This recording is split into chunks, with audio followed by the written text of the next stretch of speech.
ఉన్న బంగారాన్ని విడిపించి ఆ రోజు ఆన్లైన్ రేటుకే మేము కొంటాం. Sharma gold company.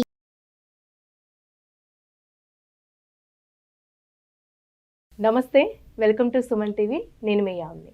ప్రస్తుతం మనతో ఉన్నారు ప్రముఖ ఆధ్యాత్మికవేత్త గురుస్వామి డాక్టర్ బ్రహ్మశ్రీ రాజన్ నంబూద్రి గారు ఉన్నారు. గురుగారితో మాట్లాడి మనకున్న సందేహాలను అడిగి తెలుసుకుందాం. నమస్కారం గురుగారు. నమస్కారం అమ్మా. గురుగారు, ఈ జూన్ నెలలో అసలు 12 రాశుల వారికి ఏ విధంగా ఉంటుందండి?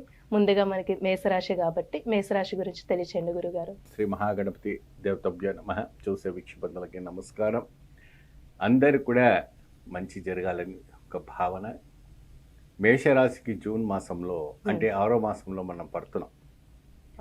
ఈ 6వ మాసంలో అంటే మొన్నే మనకి అక్షయ తృతీయ పోయిన వేళ విశేషంలో దీని ద్వారా ఏంటి అంటే అద్భుతమైన వంటి రాసులకి కొన్ని అద్భుతాలు జరగబోతున్నాయి. ఆ అద్భుతం ఎలా జరగబోతుంది, ఏ విధానం జరగబోతుంది? అయితే ఇక్కడ మనకి ఏంటంటే మేషరాశి వాళ్ళకి సంబంధించినటువంటి వాళ్ళు గత మే మాసంలో ఉన్న వంటి కన్నా ఈ జూన్ మాసంలో ఎటువంటి మెరుగుగా ఉండబోతుంది అన్ని విషయాల్లో.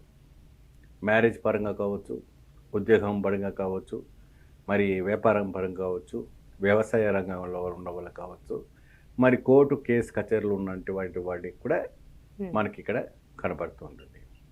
మనకు వచ్చేవంటి మెయిల్ మెసేజెస్ ద్వారా స్వామి మేము గురూజీ గారు మేము చాలా రోజుల నుంచి కూడా అనేక రకమైనటువంటి సమస్యలు ఇబ్బంది పడతా ఉన్నాము.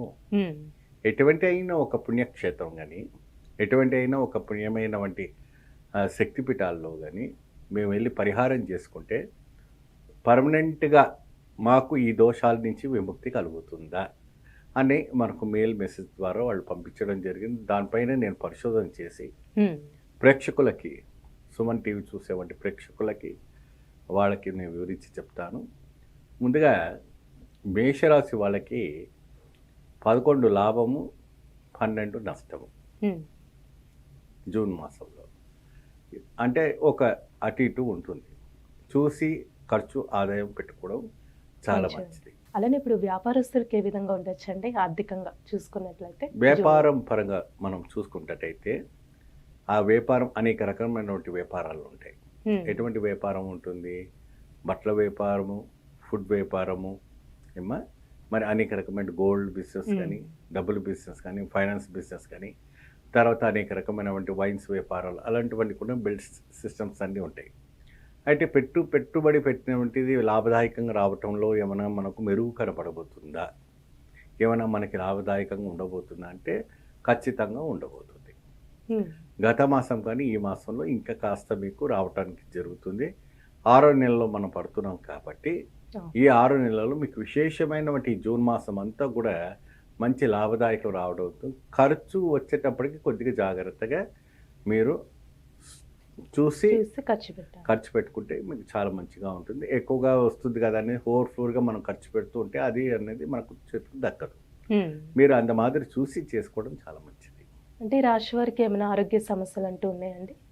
మేషరాశికి రక్తహీన దోషం అంటే రక్తహీన దోషం అంటే కొద్దిగా ఆస్తమా, శరీరము, చర్మ వ్యాధులు, ఏమో అనేక రకమైనటువంటి జబ్బులు పట్టడం.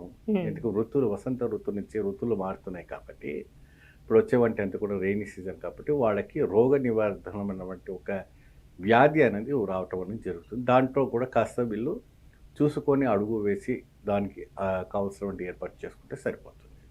అంటే వివాహానికి విషయానికి వస్తే అండి, ప్రయత్నాలు చేస్తూ ఉన్న వాళ్ళు ఉంటారు కదా, వాళ్ళకి ఏ విధంగా ఉంటుంది జూన్లో? వివాహానికి వరువులు కానీ వధువు కానీ కొద్దిగా మీకు శుభవార్త రావడానికి మంచి అవకాశాలు ఉన్నాయి.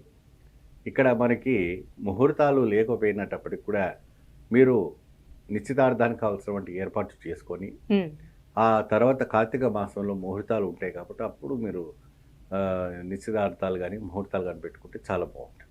గురుగారి రాశి వారికి సంబంధించిన పరిహారం అంటే తెలియచేయండి గురుగారు. పరిహారం అని అంటే మనకు ఒక జ్యోతిర్లింగ దర్శనం చేసుకోవాలి. ఆ జ్యోతిర్లింగం అంటే మీకు తెలిసి ఉంటుంది. అంటే ఇప్పుడు రామేశ్వరం వెళ్తే చాలా మంచిది అంటున్నారు మేషరాశి వారికి, నిజమేనా? ఎగ్జాక్ట్లీ. సో ఈ రామేశ్వరము అంటే శ్రీరామచంద్రుడు వారు ఒక సమయంలో సందర్భంలో రాహు కేతుకి మేషరాశిలో వచ్చినటువంటి దోష నివర్ధన ఏదైతే ఉందో పరిహారం కోసం ఆయన స్వయంగా స్థాపించిన వంటిది. సాక్షాత్గా మహావిష్ణు స్థాపించిన వంటి లింగం. అక్కడ మనకు 2 లింగాలు ఉంటాయి. ఒకటి రామలింగం, ఒకటి స్వయంభూలింగం అని 2 లింగాలు ఉంటాయి. ఒకటి కేశవలింగం కూడా అంటూ ఉంటారు. కానీ అక్కడ రామలింగేశ్వరం దగ్గర మేషరాశి వాళ్ళు ప్రత్యేకంగా అక్కడికి వెళ్ళి స్వామివారికి ప్రత్యేకమైన అభిషేకం చేసి నల్ల నువ్వులని సముద్రంలో దానం చేయడం ఉత్తమం. రామేశ్వరానికి వెళ్ళినప్పుడు వెలిసినప్పుడు ఖచ్చితంగా వెళ్ళండి. మీ జీవితంలో మంచి మార్పు వస్తుంది, ధనం వస్తుంది, ధైర్యం వస్తుంది, విజయం వస్తుంది, కళ్యాణ యోగం వస్తుంది. అనేక రకమైన సమస్య నుంచి బయటపడడానికి శుభయోగం కనపడుతుంది. చాలా చక్కగా తెలియజేశారు గురుగారు. ధన్యవాదాలండి. నమస్తే. చూసారు కదండి గురుగారి మాటల్లో. మీరు కూడా గురుగారిని సంప్రదించాలి అనుకుంటే మీకు స్క్రీన్ మీద నెంబర్ కనిపిస్తుంది కదా, ఆ నెంబర్కి కాల్ చేసినట్టయితే గురుగారి అపాయింట్మెంట్ అనేది మీరు తీసుకోవచ్చు. ఇలాంటి విశేషమైన అంశాలతో మళ్ళీ మీ ముందుంటాను. ధన్యవాదాలు. సుమన్ టీవీలో మీ పర్సనల్ అండ్ బిజినెస్ ప్రమోషన్స్ కోసం కింది నెంబర్కి కాంటాక్ట్ చేయండి.